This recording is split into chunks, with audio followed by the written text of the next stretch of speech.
Chapter 5, Not Fair. The next meeting of the Beaver Scouts was in the gym at school. Miss Blake was waiting for us. I hope you all memorized the Beaver Scout handbook, she barked. I did, shouted Andrea, who always does anything grown-ups tell her to do. Can I get a drink of water? Asked Neil. No, barked Miss Blake. Water is for wimps. What if you're out in this desert and there's no water? Today we're going to learn survival skills. I thought Beaver Scouting was gonna be fun. I grumbled under my breath. It's not about fun, Miss Buster, barked Miss Blake. Beaver Scouting is about survival. It's dog eat dog out there. I didn't know that dogs eat other dogs, but what did dog food have to do with anything? Let's warm up with some jumping jacks, barked Miss Blake. Ugh, I hate jumping jacks. Who came up with that idea? It was probably some guy named Jack who had too much time on his hands. Jumping jacks are fun, shouted Indra. 1, 2, 3, 4. We did about 1,100,000 jumping jacks. I thought I was gonna die, and Andrea was the only one who was still jumping. So Miss Blake gave her a dickle. Not fair. Onto the obstacle course, barked Miss Blake. She had set up a line of upside-down desks, buckets, as brooms, barrels, and all other kinds of junk.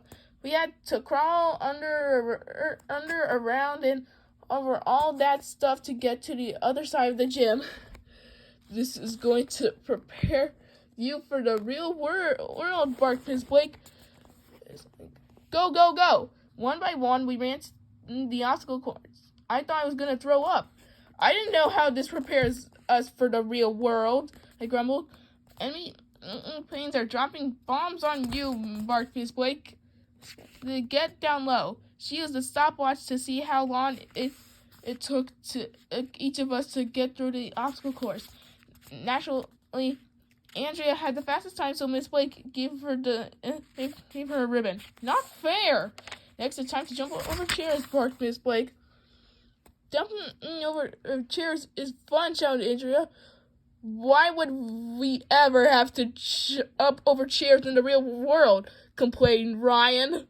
And why? What if you're in a jungle and you get attacked by alligators?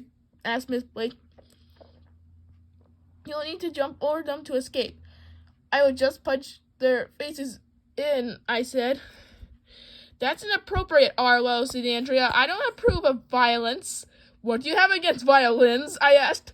Not violins! Violets!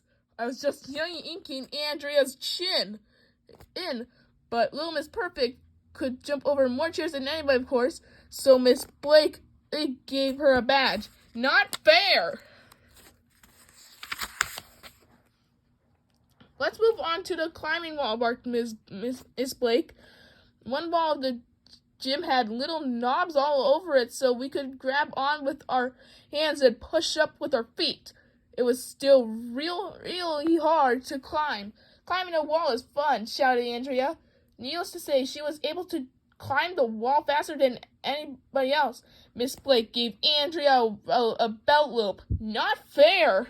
Next, it's time to climb the rope, barked Miss Blake. There was a thick rope hanging from the ceiling of the gym.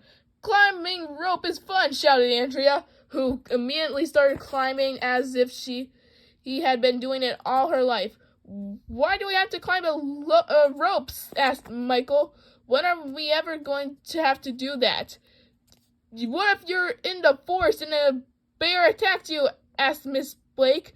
You see a vine nearby. You climb it. You save your life. That's why we climb the rope. Miss Blake must have a thing about bears. Why can't we just punch the bear's face in? I suggested. I don't have to tell you which one of us was the best at climbing the rope. Miss Blake gave Andrea a certificate. Not fair. In the far corner of the gym was a big barbell. It looked like it weighed 1,100,000 pounds. Okay, let's see who can pick up this weight, said Miss Blake. Why? Asked Alexia.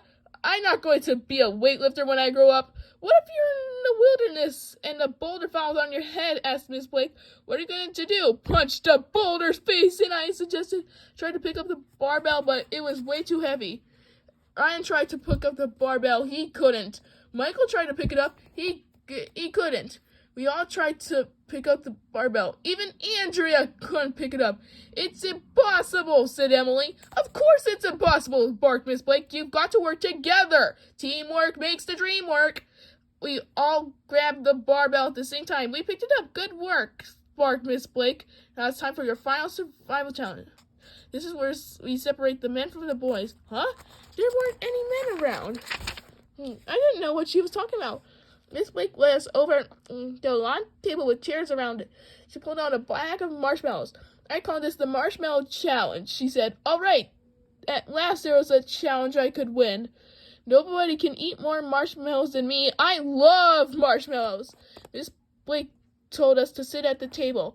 Then she put a marshmallow in front of each of us. Here's the challenge, she said. I'll give you that marshmallow right now if you want. Or if you can wait 15 minutes, you can eat. Or if you wait 15 minutes, you can eat 2 marshmallows. Huh? We all said, which is also backward. So what? If we eat our marshmallow now, we won't get another one, asked Alexia. That's right, said Miss Blake. But if you wait 15 minutes, you'll get a second marshmallow starting now. She clicked her stopwatch. I looked at my marshmallow. I'm going to wait, Andrea said. I'd rather have 2 marshmallows in 15 minutes than 1 marshmallow now.